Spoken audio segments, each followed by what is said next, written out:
So when I arrived at Saginaw Valley in 1993, I knew nothing about what I was supposed to do in college. I didn't know what my major was supposed to be. I really didn't even know what questions to even ask to become successful there. And it was that SVSU setting, that very student-centered setting when I was there, that made it so that I could not only find the answers to my questions, but I could thrive in that space and really become self-actualized to the type of academic and student I wanted to be. So I find myself very prideful of this award because I remember being on campus and feeling like I wasn't supposed to be there as a first-gen college student.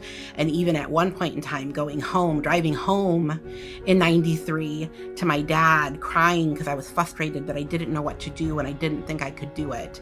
And him immediately sending me back because that's where the answers were. And telling me to not stop asking questions until I found someone who would help me. And thankfully, while I was there was many people that would help me. So I'm prideful that I made it, that little 18-year-old stuck it out for 2 degrees on campus. And because it wasn't on those early days, I would never have believed that I would be here now. The impacts of the university are never, ever very far from me.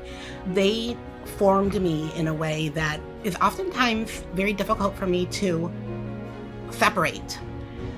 Whether it be Marian Barnett and Dr. Mary Hedberg from the English department, or whether it was Dr. Carol Wolf, they are never far from me because now as I am an assistant professor of educational leadership, these legends are in my classrooms with me every evening as I teach teachers who are aspiring to be principals and as I teach principals who are aspiring to be superintendents. So their legacy still lives on.